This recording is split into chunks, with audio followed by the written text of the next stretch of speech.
ಸುಮಲತಾ ಬೆಂಬಲ ಕೊಡ್ತೀನಿ ಅಂದ್ರೆ ಬೇಡ ಅನ್ನಕ್ಕಾಗತ್ತಾ ಗುರು? ಒಂದು ಓಟ್ ಒಬ್ರು ಹಾಕ್ತೀನಿ ಅಂದ್ರು ಸ್ವಾಗತ, ಬಪ್ಪ ದಮ್ಮೆ ಹಾಕು ಅಂತ ಹೇಳ್ತೀವಿ.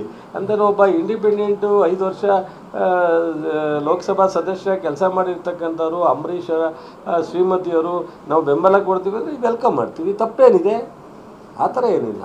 ಎಲ್ಲ ಯಾರನ್ನೂ ನೋಡಿರಿ, ಚುನಾವಣೆ ನಾವು ಕಣಕ್ಕಿಳಿದಾಗ ಯಾರನ್ನು ಒಬ್ಬ ಮತದಾರನೂ ಲಘುವಾಗಿ ಮಾತಾಡೋಕ್ಕಾಗಲ್ಲ. ಯಾರು ಬೇಕಾದ್ರೂ ನಮಗೆ ಸಹಕಾರ ಕೊಡ್ತೀವಿ ಅಂದರೆ ಸಂತೋಷ. ನಿಮ್ಮದೇ ಶಾಸಕರೊಬ್ಬರು ಸುಮಲತಾ ಸಂಪರ್ಕ ಮಾಡಿದ್ದಾರೆ ದೂರವಾಣಿ ಮೂಲಕ, ಅದರ ಖರ್ಚು ವೆಚ್ಚವೆಲ್ಲವನ್ನು ಕೂಡ ನೋಡ್ಕೊಳ್ತೇವೆ, ನೀವು ಸ್ವತಂತ್ರವಾಗಿ ನಿಂತ್ಕೊಳ್ಳಿ ಅಂತ. ನನಗೆ ಗೊತ್ತಿದ್ದಂಗೆ ನಮ್ಮ ಶಾಸಕರು ಯಾರು ಆ ಥರದ ಮಾತಾಡಿಲ್ಲ, ನನ್ನ ಗಮನಕ್ಕೆ ಬರ್ದಲೇ ಮಾತಾಡಿರಲ್ಲ ಅಂತ ಅನ್ಕೋತೀನಿ.